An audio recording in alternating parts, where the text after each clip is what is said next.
The stone walls of the cell were weeping. Jaime Lannister watched a single drop of condensation trace a path through the grime, a slow, tedious journey he felt in his own bones. He had counted 27,412 stones in his prison. He had named the rats. He was considering starting a dynasty of spiders when the heavy oak door groaned open. It was her. Again. Lady Catelyn Stark, a ghost haunting her own castle, her face a mask of grief so profound it had become a kind of nobility. She carried no lamp. The light from the corridor carved her into a severe silhouette. "Have you come to watch me decay, my lady?" Jaime asked, his voice a dry rasp.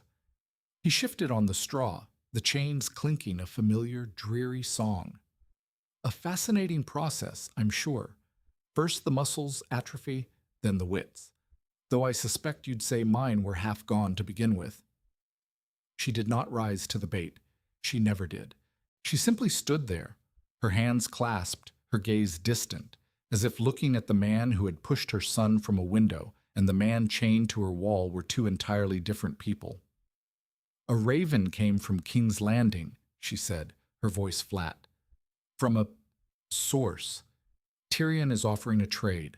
My daughters for you." Jaime's heart gave a single hard thump against his ribs. Freedom. The sun on his face. A sword in his hand, Cersei in his arms. It was so close he could taste it. "Your little brother is cleverer than he looks. A fair offer. The wolf pups for the lion. Your husband would have made the same deal." Catelyn's eyes finally focused on him, and they were chips of winter ice. "My husband is dead." "A tragedy," Jaime said, a smirk playing on his lips. "And whose fault was that, I wonder? Did he trip? Fall on his own sword? Or did he play the Game of Thrones and lose, just as everyone does who isn't a Lannister or a dragon?" "He died because he was honorable," she said, the words sharp as broken glass. "He died because he was a fool," Jaime countered, his voice losing its languid mockery and taking on a harder edge. "He warned your sister about my children. He warned Cersei about his plans. He walked into a viper pit and announced he was going to stomp on all the vipers. Honor is a horse you ride to your own execution." He leaned forward, the chains pulling taut. "Take the deal, Lady Stark. Get your daughters back. Let your son have his victory. One captive knight for two highborn girls. Even Ned Stark would see the sense in it." For a long moment she said nothing. The dripping of the water was the only sound. He thought he had her. The mother in her would scream louder than the widow or the general. He had seen it in Cersei 100 times. Then Catelyn Stark took a single step out of the light, her face becoming a shadow. "My daughters are in the viper pit you speak of, and you are the only reason the vipers haven't struck. You are not a knight to be traded. You are a shield.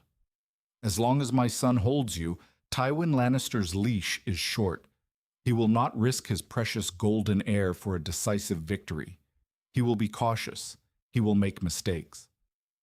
Jaime stared, disbelief warring with a cold dread. "You would leave them there, your own flesh and blood, to be tormented by Joffrey, to be pawns for my father, all for a minor strategic advantage?" "It is not a minor advantage," she corrected him, her voice as cold and final as a closing crypt. "It is the entire war. My son is winning this war because his enemies are afraid. You are their fear, Ser Jaime, and I will not trade my son's victory or the lives of all the northern boys who follow him for my own heart's relief." She turned to leave. "Catelyn!" he roared, surging to his feet, the chains snapping him back. He rattled them in fury. "You're a fool! A colder fool than your husband ever was. You think this will save you? My father will burn the Riverlands to the ground to get me back. He will flay your family alive. He will leave nothing of House Tully or House Stark but ash and bone." The door began to close, slicing the light away. "He will not get you back," her voice echoed from the darkness. "You are my prisoner, and here you will remain." The bolt slammed home. The darkness was absolute. The dripping continued. Jaime Lannister stood in the cold, suddenly aware that the game had changed, and he was no longer a player. He was the board itself. Robb slammed his gauntlet on the great painted table of River Run, making the carved wooden armies jump. He offered what? Sansa and Arya for the Kingslayer, Catelyn said calmly, standing beside her son. She had told him of her decision, and to her profound relief, he had not argued. He had listened, his young face grim, and then nodded. The great John Umber laughed, a booming sound that shook the rafters. And you told that imp to stuff his offer up his... I told his messenger that the Kingslayer is not for sale, Catelyn interrupted, her tone quelling the man's crudeness. Robb looked at his mother, and for the first time, he saw not just the grieving woman, but the Tully she was born as. Her family's words were family, duty, honor. She had chosen duty. She's right, Robb declared to his war council. Tywin Lannister thinks he can buy his way out of the corner we've put him in. He thinks our love for our family makes us weak.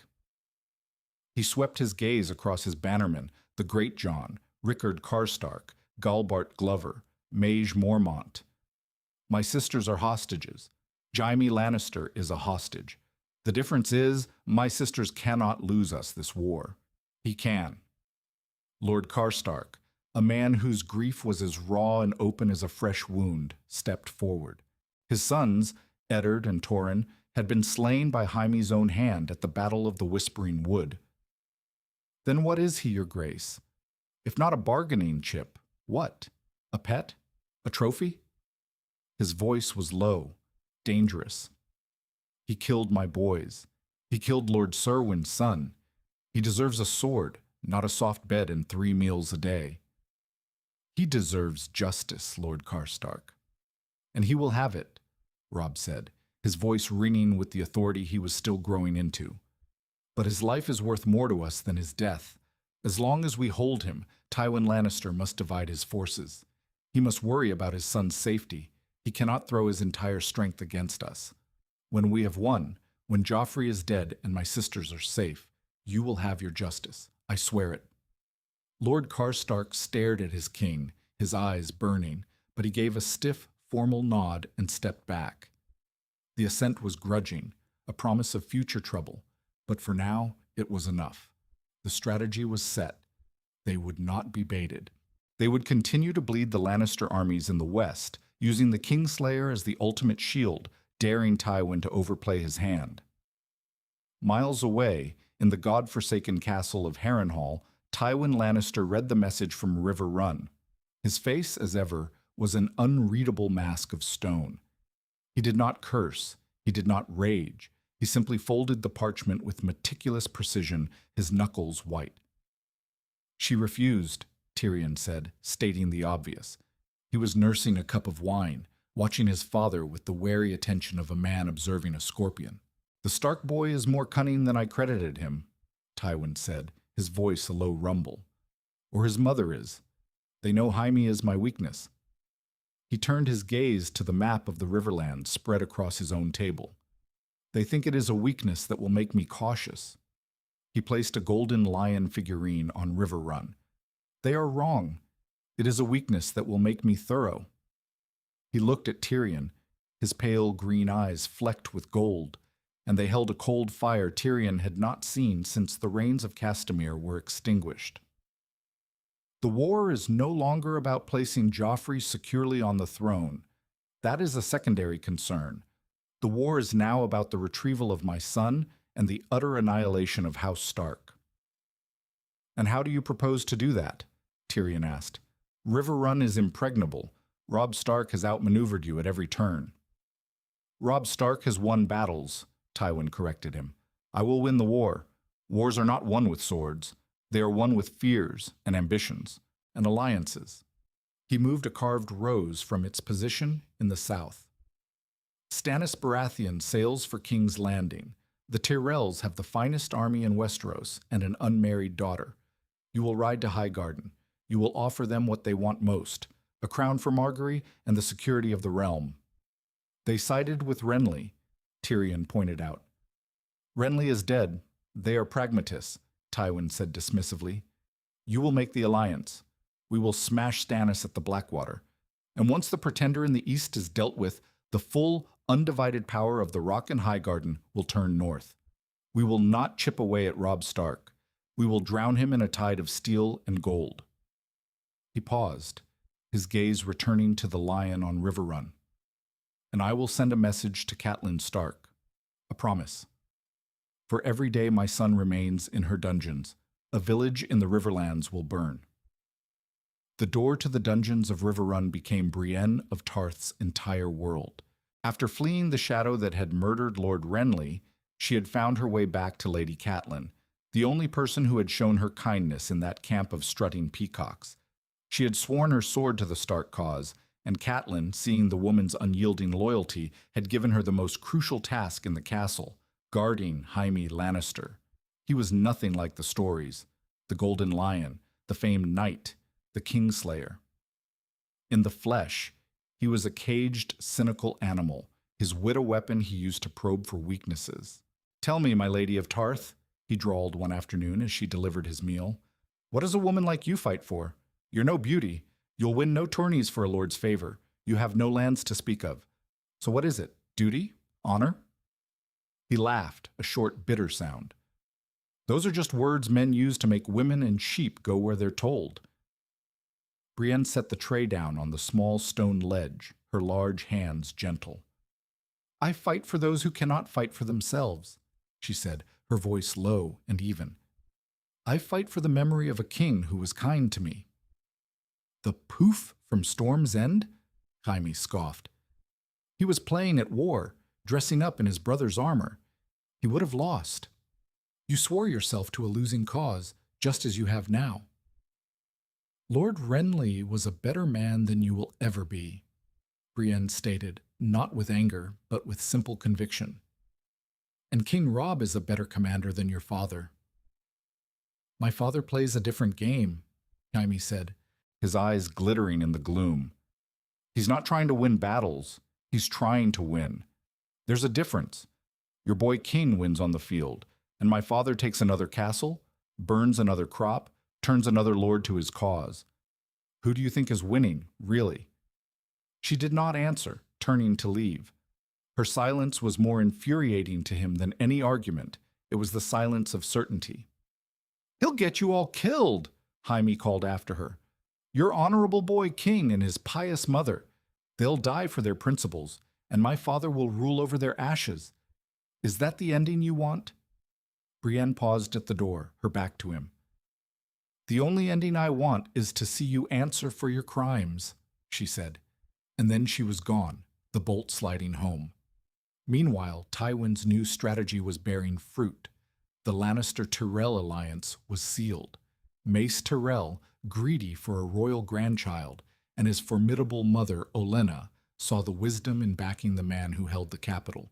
The combined host was a fearsome thing, a river of golden lions and golden roses, and in Robb's camp the cracks were beginning to show.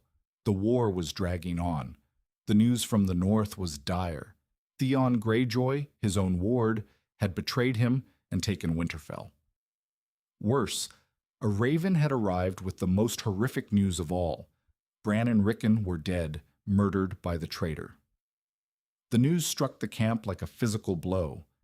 Catelyn collapsed into a grief so absolute it was terrifying to behold. Robb, his own heart shattered, had to be the king. But the effect on his bannermen was different. For one man, the news was a catalyst. Rickard Karstark stormed into the Great Hall where Robb was planning his next move, his face a thundercloud of fury. "The Kingslayer's family has murdered your brothers," he roared, his voice cracking with a pain that mirrored Robb's own. "They have taken your home and killed your kin, and still he lives? Still he breathes the air in your dungeons? This is madness." "Lord Karstark," Robb began, but the man would not be silenced. "No. No more words, your grace. No more strategy. Blood for blood.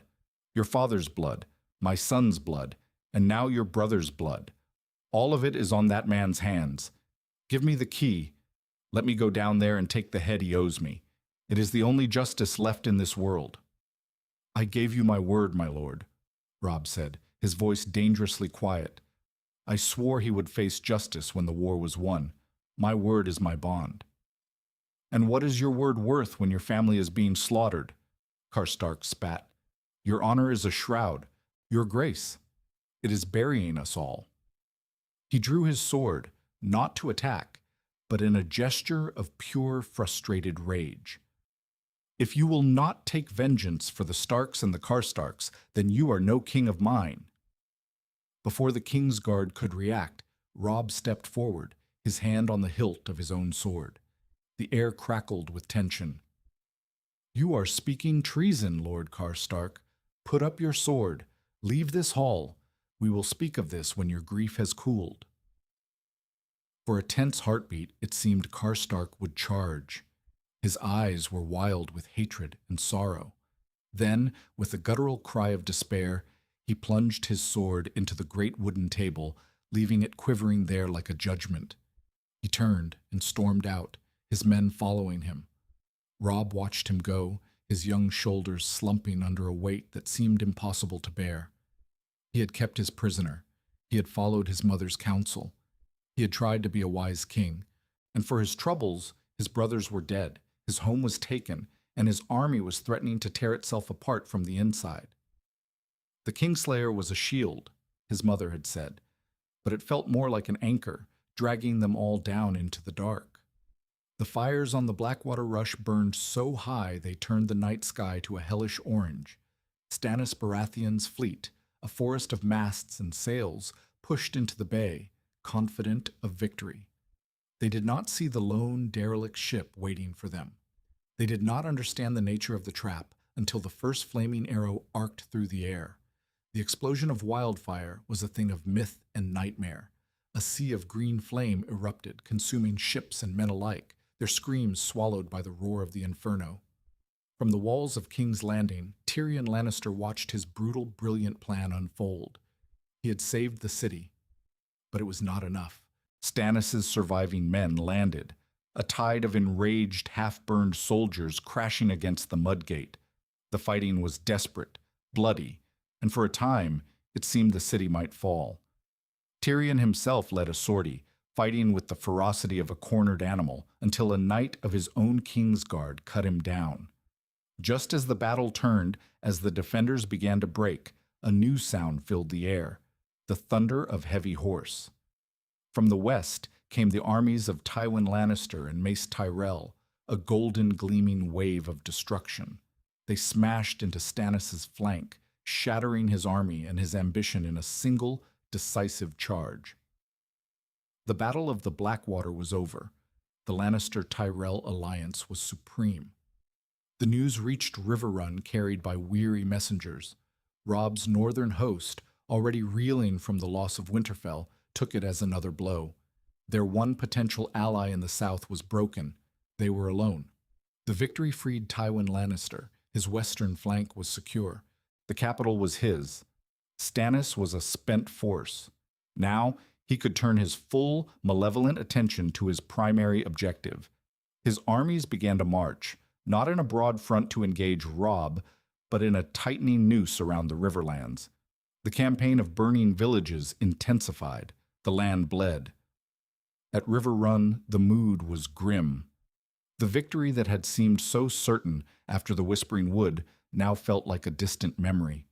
It was in this atmosphere of fear and frustration that Lord Karstark's grief finally curdled into action. He would not wait for his king's permission. He would take the justice he was owed. In the dead of night, he gathered 24 of his most loyal men. They moved like shadows through the castle, their destination the dungeons. They killed the 2 Tully guards at the entrance silently, their daggers quick and merciless. They reached the lower levels, the air thick with the smell of damp stone and despair. The door to the Kingslayer's cell was barred, and a lone figure stood before it. Brienne of Tarth, clad in mismatched armor, her plain face set in a grim mask of determination. She held her sword, Oathkeeper, in a 2-handed grip. "Step aside, woman," Karstark snarled. "This is not your fight." "Lady Catelyn gave me a task," Brienne said, her voice steady. "To guard this prisoner. I will not forsake my oath." "He is a monster who murdered my sons," one of the Karstark men shouted. He is my prisoner to guard, Brienne repeated, planting her feet. You will not pass. Karstark did not waste any more words. Kill her, he ordered. They came at her, a wave of angry, grieving men. Brienne was not a graceful fighter. She was a bastion. Her sword was a wall of steel, blocking, parrying, shoving. She was stronger than any two of them, her size and power overwhelming. She fought not with fury, but with a cold, relentless focus. A man lunged, and she sidestepped, her pommel cracking against his temple. Another swung a wild axe, and she caught the shaft with her armored gauntlet, twisting it from his grasp and driving her blade through his gut. The close confines of the corridor turned the fight into a brutal, grinding melee. But she was holding them. She was a rock against which the wave was breaking. The alarm bells began to ring throughout the castle. Shouts echoed from the courtyard above. Robb, woken by the commotion, was already pulling on his boots. Down in the dungeon, Karstark saw his chance slipping away. He drew his own sword and charged, screaming his dead sons' names. He was a lord, a seasoned warrior, but his attack was born of rage, not skill. Brienne met his charge, their swords clashing with a sound like shattering ice. She was stronger.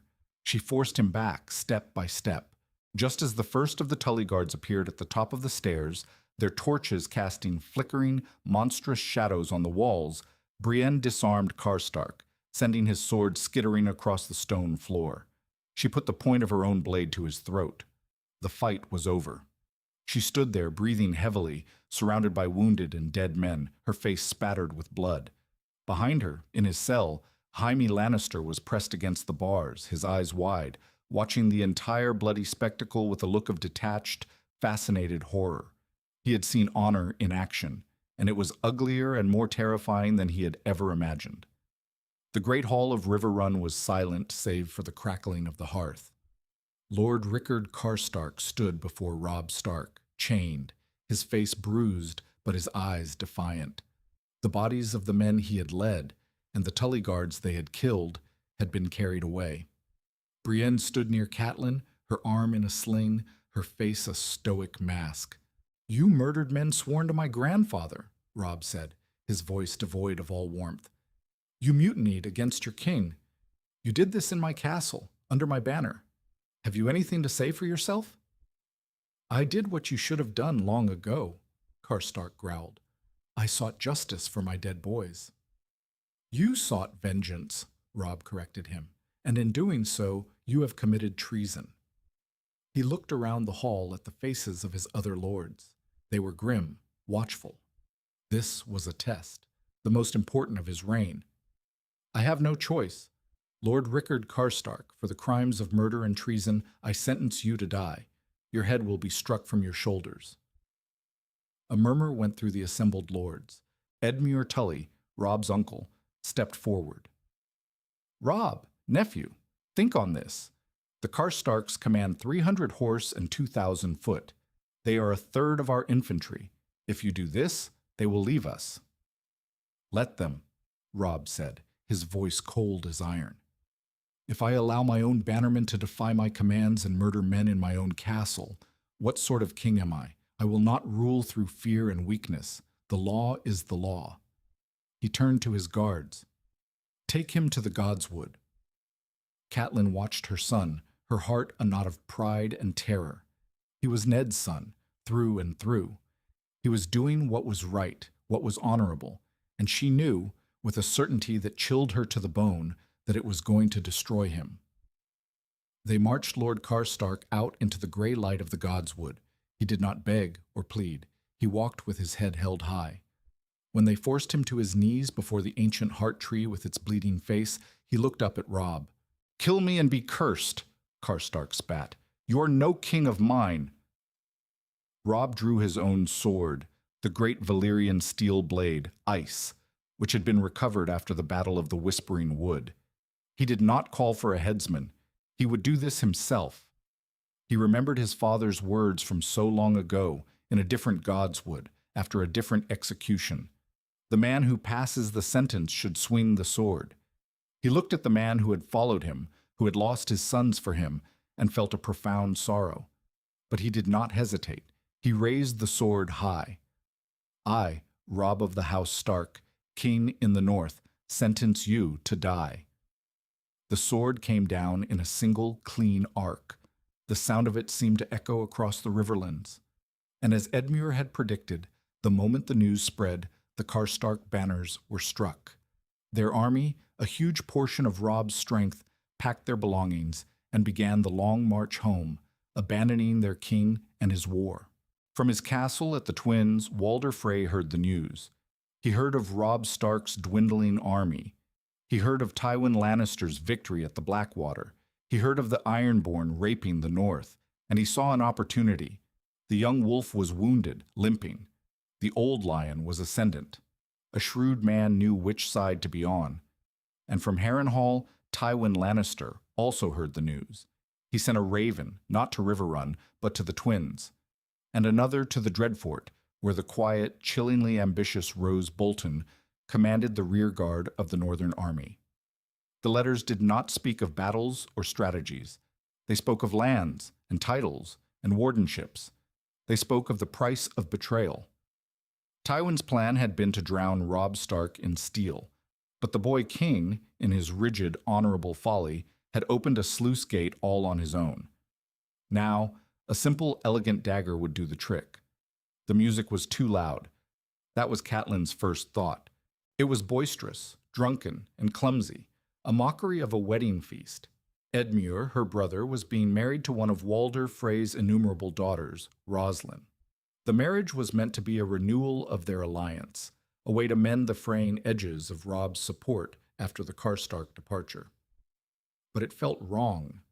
The air in the hall was thick with a tension that all the wine in the world could not wash away. Robb sat beside her, looking weary but trying to smile for his uncle's sake. He had done the hard thing, the right thing, and his army was a shadow of its former self. This alliance with the Freys was now more critical than ever. He had to hold it. Lord Walder Frey, ancient and sour, tapped his goblet for attention. "A wedding's not a wedding," he rasped, a leering grin on his face, "without a bedding." The hall erupted in cheers as the men, following tradition, began to carry the bride and groom from the hall. As the crowd thinned, Catelyn noticed something. Rose Bolton, who had been speaking quietly with Lord Frey, gave the old man a subtle nod. Then she saw the musicians in the gallery. They weren't the usual castle players. They were hard-faced men, and they were all carrying crossbows. A cold dread, sharper and more final than any she had ever known, seized her. She looked at Lord Bolton. He was wearing mail under his finery. "Robb," she whispered, her hand gripping his arm. The doors to the hall slammed shut, the sound like a coffin lid closing. The musicians raised their crossbows. The first notes of a song began to play, a strange, discordant, and deeply unsettling tune, the Rains of Castamere. Catelyn slapped Rose Bolton across the face. "You!" she hissed, her voice full of dawning horror. He looked at her, his pale eyes utterly without emotion. "The Lannisters send their regards," he said calmly. Then the bolts flew. The first struck Robb in the shoulder, throwing him from his chair. Another caught him in the leg. Catelyn screamed, a raw animal sound of pure agony, throwing herself over her son's body. Men with Frey colors on their arms swarmed into the hall, brandishing daggers and short swords, cutting down Robb's surprised and unarmed bannermen. The great John Umber roared, overturning a table and strangling a man with his bare hands before a dozen daggers silenced him forever. It was a slaughter, a butcher's work. The floor ran slick with wine and blood. Robb, bleeding heavily, struggled to his knees, looking at his mother. The fight had gone out of his eyes, replaced by a terrible dawning understanding. "Mother," he choked out. Catelyn saw Rose Bolton approaching, his long sword drawn. She grabbed a knife from a dead man's belt and seized Walder Frey's young wife, holding the blade to her throat. "Lord Walder!" she shrieked, her voice cracking. "Let my son go! Let him go and I will spare her!" Old Walder Frey just cackled. "I'll get another." Roose Bolton walked up to Robb, who was trying to push himself to his feet. "The Kingslayer sends his regards," Bolton said, a slight variation on his master's theme. He plunged his sword into Robb's heart. The king in the north fell, his lifeblood pooling on the filthy floor. A single, final thought pierced Catelyn's all-consuming grief. I kept him safe. I kept the Kingslayer locked away to protect my boy. She had made the cold, calculated choice. She had traded her daughter's safety for this. For victory. She had held onto the shield, and her enemies had simply walked around it and stabbed her son in the back. Her honor, his honor, it had all been for nothing. It had led them to this same bloody room, this same butcher's bill. As a Frey man stepped forward and drew a blade across her throat, her last sight was of her son's lifeless eyes staring up at the ceiling of a trader's hall. The world went silent. Tywin Lannister had won. The North was shattered, its king dead. The Riverlands were broken, its lords slain or captured. Roose Bolton was named Warden of the North. The Freys were given River Run. The war, for all intents and purposes, was over. All that remained was to collect his prize. He did not go himself. He sent Sir Gregor Clegane, the mountain that rides, with 500 men. They arrived at the gates of River Run, which were still held by a skeleton crew of Tully men under the command of Sir Brynden Blackfish, Tully, Catelyn's uncle. The Freys had yet to take possession of their new seat. The terms were delivered by a herald. They were simple. Lord Tywin Lannister demanded the immediate and unconditional surrender of his son, Sir Jaime Lannister. If the Kingslayer was delivered unharmed, the garrison would be granted their lives and allowed to march north to take the Black. The Blackfish would be stripped of his lands and titles, but permitted to live out his days in exile. If they refused, the castle would be besieged. When it fell, and it would fall, every man inside would be killed. The women and children would be sold to slavers. The castle itself would be torn down, stone by stone, until not even the foundations remained. House Tully would be erased from the world. In the solar at the top of the keep, the Blackfish stood looking out over the battlements at the Lannister campfires. The castle was low on provisions. The men were demoralized, ghosts haunted by the news from the twins. They could hold out for a time, perhaps a few months, but they could not win. Behind him, in the center of the room, sat Jaime Lannister. He was unbound for the first time in over a year, though he was flanked by 4 guards. He was clean, shaved, and dressed in fine Tully clothing. He looked less like a prisoner and more like a visiting lord. "So, Blackfish," Jaime said, his voice quiet. "A difficult choice for a man of honor. Give me up, save your people, or defy my father, hold to your dead nephew's cause, and watch everyone you've ever known die screaming." He leaned back in his chair. "What's it to be? Duty to the living or duty to the dead?" The Blackfish turned from the window. His face was a craggy, weathered map of grief and fury. He looked at the man who had started it all, the man whose capture was supposed to win them the war, the man for whom his niece had sacrificed everything and for nothing. "My niece made a choice," Brynden said, his voice a low growl. "She chose to keep you as a shield for her son, a shield that failed." "A poor choice, as it turns out," Jaime agreed smoothly. "But you're a more practical man than Catelyn, aren't you? You're a soldier. You know when a battle is lost." Brynden Tully walked slowly towards Jaime, his eyes never leaving the Lannister's face. He stopped directly in front of him, close enough that Jaime could see the flecks of gray in his blue eyes. The guards tensed. "The war is lost," the Blackfish said, the words tasting like ash. "My king is dead. My niece is dead. My house is fallen." He leaned down, his voice dropping to a whisper. "But Tywin Lannister does not get to win completely. He does not get everything he wants." A slow, cold smile spread across his face. It was a terrible thing to see. He can have his victory. He can have the North and the Riverlands. He can have his bloody throne. He reached out and placed a heavy hand on Jaime's shoulder. "But he cannot have you." Outside, the sun was setting, painting the clouds in shades of blood and gold. The fate of River Run was sealed, and deep in the dungeons the rats were waiting for a new, permanent resident. The game had one last move to play, and so the world turns on a single choice made in a dark room. Catelyn Stark chose duty over love, strategy over instinct. She held her enemy close, and in doing so, sealed her family's fate in a way she could never have foreseen. She won the battle for her son's war, but lost him to the peace that followed. We are left with the echoes of that choice. A Kingslayer rotting in a forgotten cell, a father's victory forever incomplete, and a realm governed by treachery and fear. Was there another way? A path where honor could survive in a world without it? Perhaps. But that is a story for another time. Join us again as we continue to ask, what if?